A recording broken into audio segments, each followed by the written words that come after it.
Ya estamos grabando, entonces buenos días, buenas tardes, buenas noches. Este es el otro santuario y este sí que el Ryu. Vamos a analizar algunos términos, repito, términos religiosos aquí en el continente americano, en Occidente. Pues la mayoría de la población tiene una influencia judeocristiana, no importando si son un sector protestante, que es el sector generalmente de los anglosajones, o sin importar si es si tienen una influencia católica, pero la mayoría de las influencias religiosas o influencias sociales provienen la mayoría de las personas tienen ese tipo de influencia judeocristiana. Recordemos que cuando tuvimos aquí en la época de la conquista y en la época de los virreinatos, pues a la mayoría de los indígenas se los acabaron, o sea, los asesinaron, y por lo tanto no tenemos tanta influencia indígena, pero también, bueno, valdría la pena analizar la cultura de ellos, sí, pero pues bueno, la mayoría de las personas, la mayoría de los mestizos ven con mucha aberración los usos y costumbres de ellos. Enseguida de que analicemos esos términos podemos analizar algunas de las costumbres de ellos y van a ver que, o sea, en el chat los que quieran postear en el chat, estoy seguro que dirán, ¿cómo que pasa eso? Pues a mucha gente le va a aberrar, pero es algo a lo que ellos están acostumbrados y para ellos está bien. Bueno, lo que en la mayoría de las Biblias, o sea, en los escritos religiosos que tenemos aquí en Occidente, lo que se conoce como pecado es lo que nosotros llamaríamos crimen. Por ejemplo, no robarás, o no matarás, o no mentirás. No levantar falso testimonio es lo mismo que tú haces. Bueno, se refiere a no decir mentiras contra tu prójimo, sea quien sea tu prójimo. Y es lo mismo que en un juicio se te pide a ti que no caigas en perjurio, que no digas mentiras, porque el perjurio es un delito, ¿sí? Pero desgraciadamente durante cerca de 14 siglos, siglos más, siglos menos, la Biblia estuvo en poder de una religión llamada Iglesia Católica y después surgió la Iglesia Anglicana y fueron modificados ciertos pasajes sufrió ciertas modificaciones. Entonces tener una Biblia pues era también un pecado según ese grupo religioso, cuando en la Biblia nunca dice que tener ese documento sea pecado. Es decir, la lectura no es un crimen, ¿eh? No es un crimen la lectura, pero ese grupo fáctico hizo creer que sí, que leer era un pecado. Vaya, la magnitud de lo que ellos llamaban crímenes era tan aberrante. O sea, volvemos a lo mismo, a la asociación de ideas, ¿sí? Era que, bueno, ustedes recordarán que la semana pasada yo tuve que retirarme temprano porque iba a una reunión. Me invitaron algunos vecinos a participar en una reunión. Ellos por supuesto no saben que soy Ikel Ryu. Ahí me presenté con mi nombre real, pero pues ellos no saben que soy Ikel Ryu, y muchos de los que transmiten pues irán a reuniones con sus vecinos, por eso no me preocupa decir esto. Muchos van a reuniones con sus vecinos.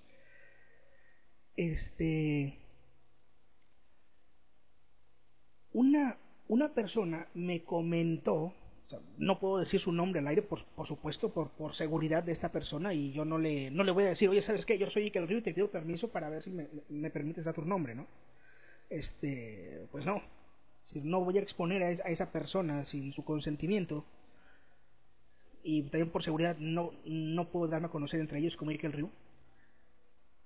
pero esa persona me comentó que en una reunión que tuvo en otro lugar, o sea, él también se fue de ahí porque ese lugar era ya muy peligroso, me comentó que llegó un sacerdote católico y comenzó a arengar, comenzó a darles un pequeño discurso, una pequeña arenga a todos los que estaban allí. Les comenzó a llamar la atención diciéndoles que no votar por Peña Nieto era un pecado. O sea, imagínate hasta dónde se sienten dueños ellos de la verdad. Aguas con eso, por eso te he dicho siempre, aguas a dónde te metes. Bueno, vamos a ver algunos de estos términos. En las escrituras, ¿quiénes eran destruidos? ¿Sí? ¿Quiénes eran los pecadores que eran destruidos? O en otras palabras, recordemos que pues en muchos países en el día de hoy también se aplica la pena de muerte. Entonces, en la antigüedad, ¿a quiénes se les aplicaba la pena de muerte? ¿Sí?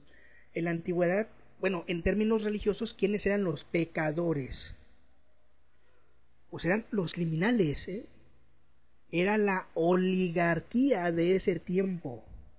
Eran los ladrones de cuello blanco, los pedófilos, los asesinos, los que, vaya, pues sí, eran los plutócratas de la época y los oligarcas de la época. Eran a quienes les aplicaban la pena de muerte, ¿sí? Ahora te venden la idea de que Dios mataba a todos por igual. Tú recordarás bueno, si has leído este documento de la Biblia, que cuando Dios va a destruir Sodoma y Gomorra y que pues Abraham habla con él, perdón, la garganta se me está resecando, perdón, le pregunta a Abraham, a Dios, que si va a destruir a los justos junto con los pecadores, es decir, a los inocentes junto con los criminales. Y le dice Dios que si encuentra a alguien que sea justo, que va a perdonar a Sodoma y a Gomorra. De hecho, a los que envió, ahí en la Biblia te dicen que son ángeles, que cuando hallan a Lot, le dicen, ¿sabes qué? No podemos hacer nada mientras tú estés aquí. Y lo sacan de ahí y entonces la ciudad es destruida. ¿Sí? Es decir, no se destruía a los inocentes junto con los pecadores. Es decir, la persona que no hubiera cometido un crimen no se le castigaba. Pero ve la idea tan aberrante que te quieren vender ahora. Te repito, ¿por qué? Porque si el Dios de la antigüedad no existió o es malvado, o Jesucristo no existió o es malvado, entonces significa que sus enseñanzas tampoco son ciertas o son malvadas. Entonces, ¿quién tiene la razón o quién tiene ideas que no sean malvadas? Pues por supuesto que la oligarquía te va a decir que sus ideas no son malvadas. Los plutócratas te van a decir que sus ideas no son malvadas. Lo que se está haciendo con estas escrituras, con lo que algunos llaman santas escrituras y algunos llaman un libro de historia, de acuerdo, totalmente de acuerdo, tómalo como tú lo quieras tomar. Yo no soy quien para decirte cómo lo leas o qué óptica debes de tener. Yo no soy nadie para decirte cómo debes de leer ese escrito. Ah, ah, Perdón, Ulquiorra bueno, no, la bestia tiene razón, ya soy un anciano, se me van las ideas de repente. O sea, aquí no tengo ningún script, y aunque sí tomo ciertas anotaciones para no perder, bueno, aún así se me va la idea. Bueno, la oligarquía te quiere vender la idea de que ese libro, vaya, es falso. ¿sí? De que ese libro se le ocurrió a alguien que, pues, quién sabe de dónde lo sacó, para que tú no tengas con qué contrastar, que tú no tengas con qué comparar esas ideas. Ese libro no te habla de otra cosa más que de moralidad, y te habla de las consecuencias de no tener una actitud moral. ¿Sí? Miren, para ver un ejemplo,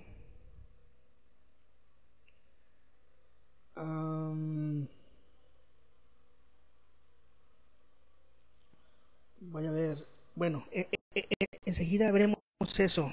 ¿Se está por mi computadora? Ah, no, ya la rescaté. Ya la rescaté, se estaba apagando. Este, un ejemplo de esto, de cómo están cambiando. En Números 23:19 te dice que Dios no es hijo de hombre para arrepentirse. Sin embargo, en Génesis 6:6 te dicen que Dios, se arrepintió de haber de haber creado al hombre.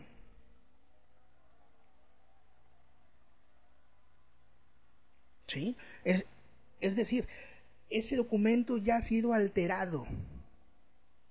¿Para qué? Pues para que tú al momento de leerlo dices, oye, aquí se está contradiciendo. Esa es una forma de restarle veracidad o de restarle poder a ese libro. Si tú dices, este es mi libro en el cual yo voy a basar mi moralidad, pues inmediatamente te van a sacar esos versículos y muchos otros, ¿eh? Para que te digan, oye, ¿y qué pasa con esto? ¿Eh? Bueno, ¿no estaban haciendo lo mismo con López Obrador? Diciéndote que no, que era un peligro para la nación, que era un peligro para México, que era el que te iba, no sé, a dejar en la pobreza y no sé qué. Es decir, lo estaban difamando. Mediante la alteración que se ha hecho de este libro por 14 siglos, siglos más, siglos menos, entonces descalifican ese libro, descalifican ese texto. Entonces, ¿cómo puedes confiar en lo que tú leas y decir, ah, caray, esto puedo tomarlo como base o no? Bueno, si tú eres una persona que no cree en Dios, entonces usa el sentido común, analiza y pregúntate, oye, esto que me están diciendo es, ¿es correcto o es incorrecto? ¿Cómo puedo aplicarlo a mi vida sin saber que no me va a perjudicar, ¿sí? Ahora, vaya, un ejemplo, un ejemplo de esto. Dios te dice que no cometerás adulterio, que no tengas relaciones sexuales fuera del matrimonio. Ok. ¿Qué es lo que te dicen los oligarcas? Te dicen, no, tú disfruta tu sexualidad con quien tú quieras, tú eres libre, no creas en ese libro. Ok, bueno. ¿Tú estarías de acuerdo en que tu esposo, si eres mujer, o que tu esposa, si eres varón, ¿tú estarías de acuerdo en que te engañe con otra persona? Nada más pregúntate, o sea, pregúntate eso, ¿no? O que tu novia o tu novio, pues te engañe con alguien más. ¿Estás de acuerdo con eso? Si eres swinger, pues no vas a tener ningún problema, ¿verdad? Pero si no lo eres, ¿qué pasó? ¿Sí? Ahora, si tú crees en Dios, la misma Biblia te está dando la respuesta. Lo que tienes que hacer es preguntarle a Dios, como te dice en Santiago, y ver qué es lo que estás sintiendo. En Gálatas 5, 22 y 23 te dice que los frutos del Espíritu son amor, es templanza, o sea, vaya, si crees en Dios o no crees en Dios, ahí tienen las respuestas de cómo leerlo. Voy a terminar muy rápido este video ya, porque me estoy pasando apenas. Y les pongo